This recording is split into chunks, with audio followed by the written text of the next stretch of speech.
गौरी पुत्र गणेश भगवान की जय।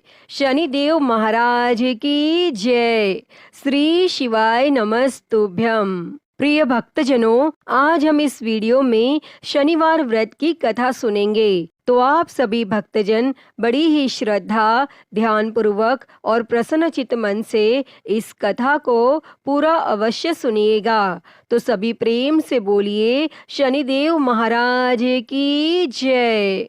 एक समय की बात है, किसी गांव में एक ब्राह्मण देवता अपनी पत्नी तथा बच्चों के साथ रहते थे। एक दिन ब्राह्मण देवता सुबह सोकर उठे तो बहुत ही चिंतित दिखाई दे रहे थे। तो अपने पति को इतना चिंतित देखकर उनकी पत्नी ने पूछा कि स्वामी, आज आप सुबह सुबह किस चिंता में डूबे हुए हैं? तो पत्नी की बात सुनकर ब्राह्मण देवता ने कहा, कोई बात नहीं, बस यूं ही थोड़ी तबीयत खराब है। लेकिन ब्राह्मण की पत्नी बहुत ही समझदार थी। वह जान चुकी थी कि उसके पति कोई ना कोई समस्या से घिरे हैं। तो उसके बार बार पूछने पर ब्राह्मण देवता ने कहा कि मैं कई दिन से एक ही सपना देख रहा हूँ कि एक व्यक्ति नीले कपड़े पहनकर आता है और मुझसे कहता है कि तुम्हें मेरी 7.5 लगेगी। तो यह सुनकर ब्राह्मण देवता की पत्नी ने कहा, अरे वह तो शनि देव भगवान हैं, जो आप पर शनि की दशा लगाने को कहते हैं। अब जब भी शनि देव आपके सपने में आए और बोले कि तुम्हें मेरी 7.5 लगेगी, तो आप उन्हें प्रणाम करके बोलिए कि 1.15 से ज्यादा मत लगाइए। तो ब्राह्मण देवता ने कहा कि ठीक है, मैं ऐसा ही बोल दूंगा। तब दूसरी ही रात्रि को शनि देव ने फिर से ब्राह्मण के सपने में आकर कहा कि तुम्हें मेरी 7.5 लगेगी। तब ब्राह्मण देव ने कहा कि हे प्रभु, मेरे में इतनी क्षमता नहीं है, मैं इतने साल तक कष्ट नहीं सह पाऊंगा। आप कृपया करके मुझ पर थोड़े ही समय के लिए लगें। तब शनि देव ने कहा, तो ठीक है, मैं 2.5 साल के लिए लगूंगा। तो ब्राह्मण देव बोला कि नहीं प्रभु, मैं इतना भी सहन नहीं कर पाऊंगा, आप कृपया करके केवल 1.15 तक ही लगें। तो शनि देव ने कहा कि ठीक है, जैसा तुम कह रहे हो, मैं 1.15 तक ही लगूंगा। तब अगले दिन प्रातः काल होते ही ब्राह्मण देव ने अपनी पत्नी को सारी बात बताई और कहा कि मुझे शनि देव की कुदृष्टि लगी है और वह भी 1.15 के लिए, इसलिए मैं जंगल में जा रहा हूँ, वहीं पर पूजा अर्चना करूँगा। तब इतना बोलकर ब्राह्मण देव जंगल में चले गए और जंगल में उन्होंने पूजा की। जब थोड़ा सा समय बचा तो वह सोचने लगे कि इतना समय तो घर जाने में लग जाएगा, तो मुझे अब चलना चाहिए। तो यह सोचकर वह खड़े होकर घर के लिए चल पड़े। तब रास्ते में उन्होंने देखा कि एक खेत में तरबूज की बहुत सारी बेलें लगी हुई हैं और उन बेलों को बहुत ही सुंदर सुंदर तरबूज लगे हुए हैं। तो उन्हें देखकर ब्राह्मण देवता का मन ललचा उठा और वह सोचने लगा कि तरबूज ले चलता हूँ, घर जाकर बच्चों को दे दूंगा, कितने खुश होंगे। तो यह सोचकर ब्राह्मण ने 2 तरबूज तोड़कर, उसके पास एक थैला था, उसके अंदर वह तरबूज रख लिए और खेत के मालिक को देखने लगा कि मालिक दिखाई दे जाता तो उनका मूल्य दे चलता, लेकिन खेत का मालिक तो वहां दिखाई नहीं दिया। तो ब्राह्मण ने उसी बेल के पास में तरबूज का मूल्य रख दिया और अपने घर के लिए रवाना हो गए। और चलते चलते जैसे ही नगर में पहुंचे तो नगर में उन्हें 2 सिपाहियों ने रोक लिया और पूछने लगे कि ब्राह्मण, तुम्हारे थैले में क्या है? तो ब्राह्मण देव ने कहा कि इसमें तो तरबूज है, मैं अपने बच्चों के लिए लेकर आया हूँ। तो सैनिकों को भरोसा नहीं हुआ, तो वह कहने लगे कि खोल कर दिखाओ। तो ब्राह्मण देव ने जैसे ही थैला खोला तब देखा कि उसके अंदर तो नगर के राजा के दोनों बेटों के सिर कटे हुए हैं। तब यह देखते ही सैनिकों ने ब्राह्मण को बंदी बनाया और राजा के पास ले गए और बोले कि महाराज, इस ब्राह्मण ने आपके पुत्रों की हत्या कर दी है और उनके सिर अपने थैले में छुपा रखे हैं। तब यह सुनते ही राजा को बहुत ही गुस्सा आया और दुखी भी हुआ। तब राजा ने आदेश दिया कि इस ब्राह्मण को तुरंत ही फांसी पर चढ़ा दो। तो ब्राह्मण ने राजा से प्रार्थना की कि हे राजन, मेरी अंतिम इच्छा है कि मैं मरने से पहले पूजा पाठ करना चाहता हूँ। तो राजा ने कहा कि तुम्हारे मन में पूजा पाठ कहाँ से आई? तुम्हारा मन पवित्र नहीं हो सकता, क्योंकि अगर तुम पवित्र होते और ब्राह्मण होते तो कभी मेरे पुत्रों की हत्या नहीं करते। तब ब्राह्मण ने कहा कि महाराज, यह तो मेरी अंतिम इच्छा है और मरने वाले की अंतिम इच्छा पूरी की जाती है। तब राजा ने ब्राह्मण की अंतिम इच्छा पूरी करने की अनुमति दे दी और ब्राह्मण देव ने पूजा पाठ किया। तब तक शनि का 1.25 पहर समाप्त हो गया। तो उसी समय राजा के दोनों पुत्र शिकार खेलकर लौट आए। तो यह देखकर राजा हैरान था। राजा ने ब्राह्मण की सजा रोक दी और उनके साथ हुए इन हादसों का कारण पूछा। तो ब्राह्मण देव ने कहा कि राजन, मुझ पर शनि देव की 1.25 पहर की दशा लगी थी, जो अब समाप्त हो गई है। तब यह सुनकर राजा ब्राह्मण से पूछने लगे कि हे ब्राह्मण देव, शनि की दशा लगे तो क्या करना चाहिए?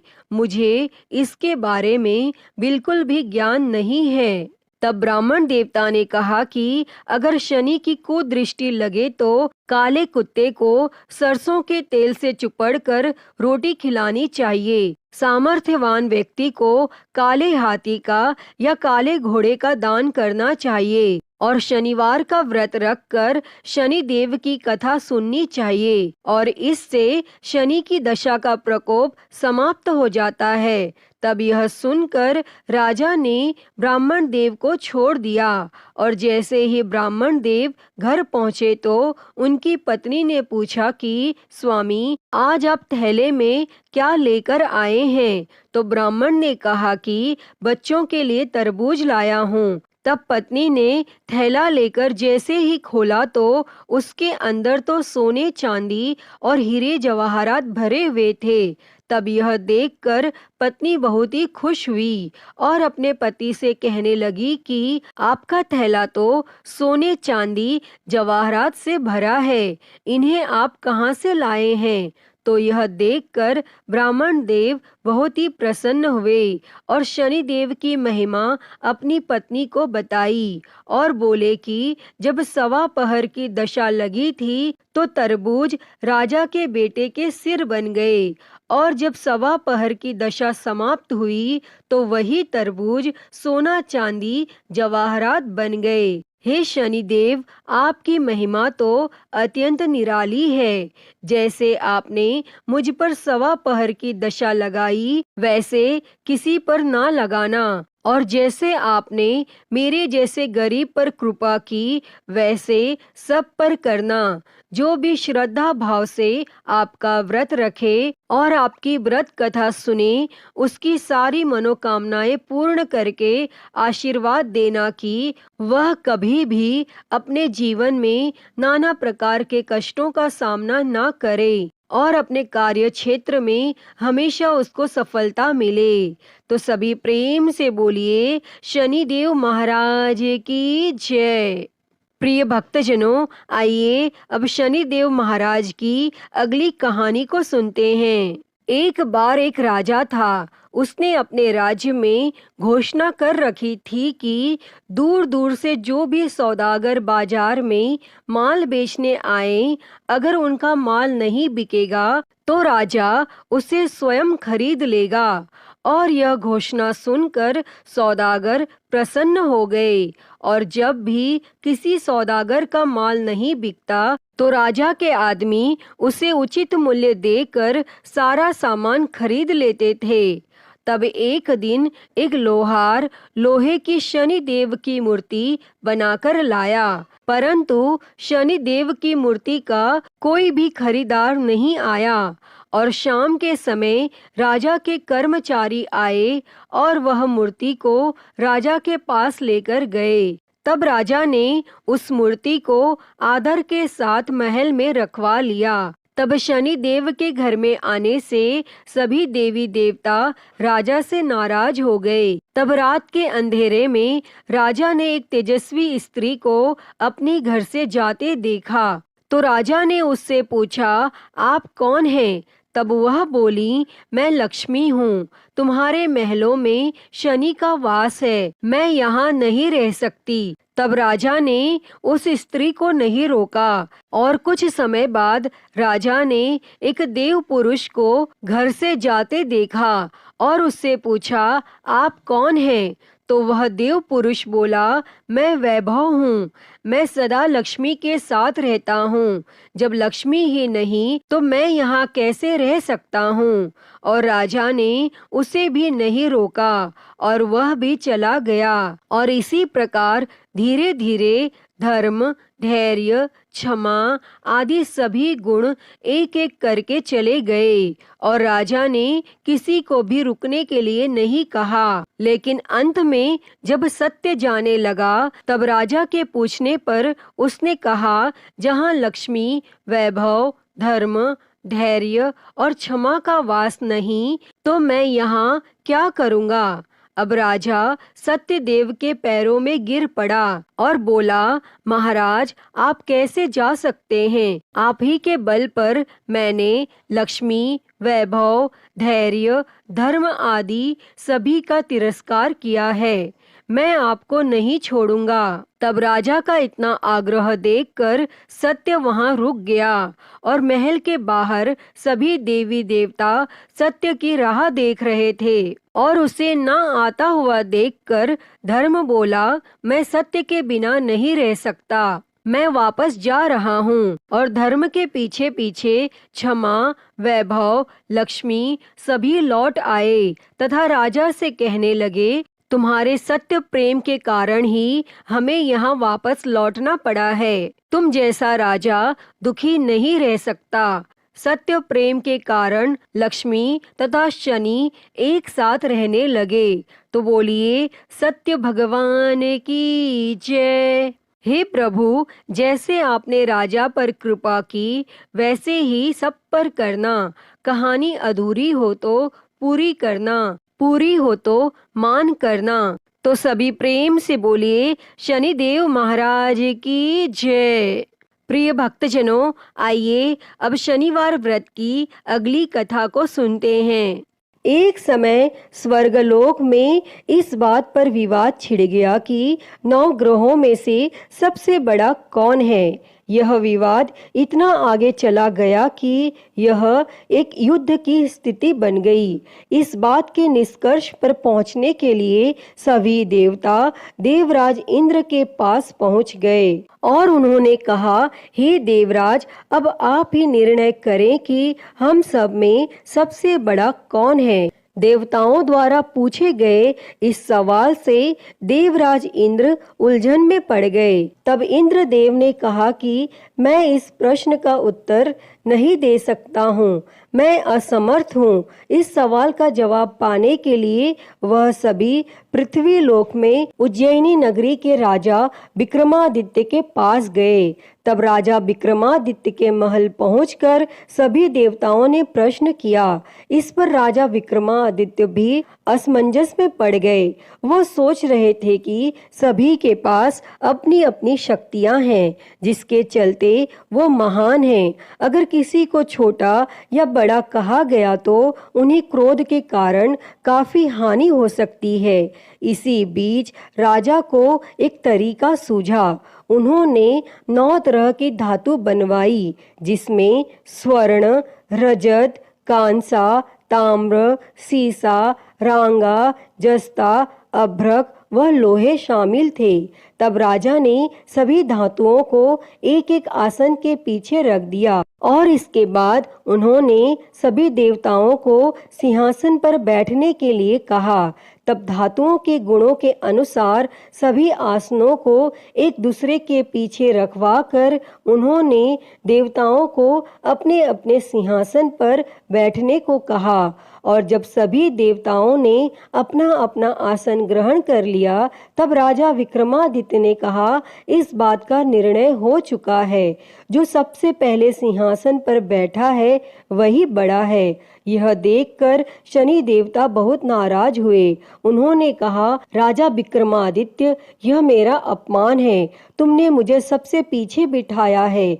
मैं तुम्हारा विनाश कर दूंगा। तुम मेरी शक्तियों को नहीं जानते हो। तब शनि देव ने कहा, एक राशि पर सूर्य 1 महीने, चंद्रमा 2.25 महीने, मंगल 1.5 महीने, बुध और शुक्र 1 महीने, बृहस्पति 13 महीने रहते हैं, लेकिन मैं किसी भी राशि पर 7.5 वर्ष रहता हूँ। मैंने अपने प्रकोप से बड़े बड़े देवताओं को पीड़ित किया है। वो मेरा ही प्रकोप था कि भगवान राम को वन में जाकर रहना पड़ा था, क्योंकि उन पर 7.5 थी, और रावण की मृत्यु भी इसी कारण हुई। अब तू भी मेरे प्रकोप से नहीं बच पाएगा। और शनि देव ने बेहद क्रोध में वहां से विदा ली और वहीं बाकी देवता खुशी खुशी वहां से चले गए। इसके बाद सब कुछ सामान्य ही चलता रहा।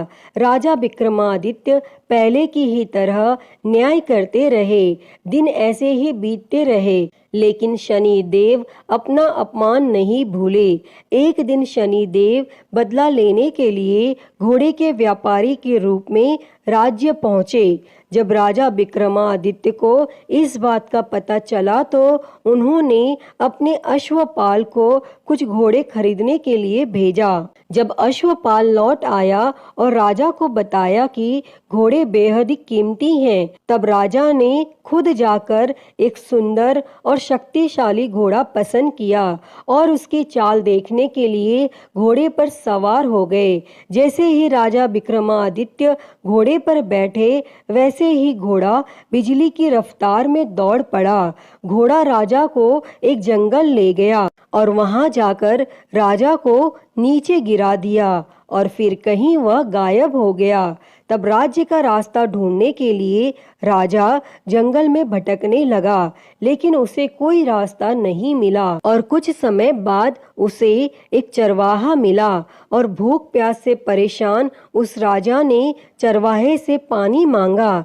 चरवाहे ने उसे पानी दिया और राजा ने उसे अपनी एक अंगूठी दे दी। तब रास्ता पूछकर राजा जंगल से निकल गया और पास में ही मौजूद एक नगर में पहुंच गया और एक सेठ की दुकान पर राजा ने कुछ आराम के लिए रुका और वहां सेठ से बातचीत करते हुए उसने बताया कि वह उज्जैनी नगरी से आया है।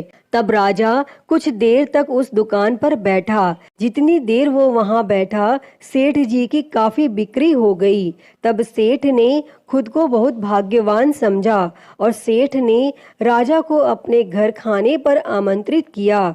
और सेठ के घर में एक खूंटी पर सोने का हार लटका था और उसी कमरे में वह राजा को छोड़कर चला गया और कुछ समय बाद खूंटी उस सोने के हार को निगल गई। तब सेठ ने विक्रमादित्य से वापस आकर पूछा कि उसका हार कहाँ है। तब राजा ने उसे हार गायब होने की बात बताई। इस पर सेठ ने क्रोधित होकर चोरी करने के अपराध में विक्रमादित्य के हाथ पांव काटने का आदेश दे दिया। तब राजा विक्रमादित्य के हाथ पांव काटकर उसे नगर की सड़क पर छोड़ दिया गया। फिर कुछ समय बाद विक्रमादित्य को एक तेली अपने साथ ले गया। तेली ने उसे अपने कोलू पर बैठा दिया। वह पूरा दिन बैलों को आवाज देकर हाँकता था और विक्रमादित्य का जीवन इसी तरह यापन होता रहा। और उस पर शनि की 7.5 थी, जिसके खत्म होने पर वर्षा ऋतु शुरू हुई। एक दिन राजा मेघ मल्हार गा रहा था। उसी समय उस नगर के राजा की बेटी राजकुमारी मोहिनी ने उसकी आवाज सुनी। उसे आवाज बेहद पसंद आई। मोहिनी ने अपनी दासी को भेजकर गाने वाले को बुलाने को कहा और जब दासी लौटी तो उसने अपंग राजा के बारे में मोहिनी को सब बताया, लेकिन राजकुमारी उसके मेघ मल्हार पर मोहित हो चुकी थी और अपंग होने के बाद भी वह राजा से विवाह करने के लिए मान गई। जब मोहिनी के माता पिता को इस बात का पता चला तो वो हैरान रह गए। तब रानी ने अपनी बेटी को समझाते हुए कहा कि तेरे भाग्य में किसी राजा की रानी का सुख है, तू इस अपंग से क्यों विवाह करना चाहती है। लेकिन समझाने के बावजूद भी राजकुमारी अड़ी रही और अपनी जिद को पूरा कराने के लिए राजकुमारी ने भोजन छोड़ दिया। तब अपनी बेटी की खुशी के लिए राजा रानी अपंग विक्रमादित्य से मोहिनी का विवाह कराने के लिए तैयार हो गए और दोनों का विवाह हुआ और वह तेली के घर रहने लगे। और उसी दिन विक्रमादित्य के सपने में शनि देव आए। उन्होंने कहा कि देखा तूने मेरा प्रकोप। तब राजा ने शनि देव से उसे क्षमा करने को कहा और उन्होंने कहा कि जितना दुख आपने मुझे दिया है उतना किसी और को मत देना। तब इस पर शनि देव ने कहा, राजा मैं तुम्हारी प्रार्थना स्वीकार करता हूँ। जो कोई व्यक्ति मुझे पूजेगा, व्रत करेगा और मेरी कथा सुनेगा, उस पर मेरी कृपा दृष्टि हमेशा बनी रहेगी। सुबह जब राजा विक्रमादित्य की नींद खुली तो उसने देखा कि उसके हाथ पांव वापस आ गए हैं और उन्होंने मन ही मन में शनि देव को नमन किया और राजकुमारी भी विक्रमादित्य के हाथ पैर देखकर हैरान रह गई। तब राजा ने शनि देव के प्रकोप की कथा सुनाई और जब सेठ को यह बात पता चली तो वह तेली के घर पहुंचा। उसने राजा विक्रमादित्य से उनके पैरों में गिरकर माफी मांगी। तब राजा ने सेठ को माफ कर दिया और सेठ ने राजा से उसके घर जाकर भोजन करने के लिए कहा और भोजन करते हुए अचानक से ही खूंटी ने हार उगल दिया और सेठ जी ने अपनी बेटी का विवाह भी राजा के साथ कर दिया और सेठ ने उसे स्वर्ण आभूषण, धन आदि देकर राजा के साथ विदा कर दिया। तब राजा विक्रमादित्य अपनी दोनों पत्नियों यानी राजकुमारी मोहिनी और सेठ की बेटी के साथ अपने राज्य उज्जैनी पहुँचे। सभी ने उनका स्वागत किया। इसके बाद राजा विक्रमादित्य ने पूरे राज्य में घोषणा करते हुए कहा कि आज से शनि देव सब देवों में सर्वश्रेष्ठ माने जाएंगे और साथ ही शनि देव का व्रत करें और व्रत कथा जरूर सुनें। यह देखकर शनि देव बहुत खुश हुए। व्रत करने और व्रत कथा सुनने से शनि देव की कृपा रहने लगी और लोग आनंद पूर्वक रहने लगे। अतः हे शनि देव जी, जैसी कृपा आपने राजा विक्रमादित्य पर की, वैसी ही कृपा इस कथा को कहते, सुनते और हुंकारा भरते पर करना। तो बोलिए शनि महाराज की जय, नवग्रह देवताओं की जय। प्रिय भक्तों, तो मैं उम्मीद करती हूँ कि आपको यह कथा पसंद आई होगी और अगर वीडियो अच्छी लगी हो तो इसे लाइक करें, ज़्यादा से ज़्यादा शेयर करें और कमेंट में शनिदेव की जय लिखना ना भूलें और हरिहर भक्ति चैनल को सब्सक्राइब कर नोटिफिकेशन बेल को ज़रूर ऑन कर लें। हर हर महादेव। धन्यवाद।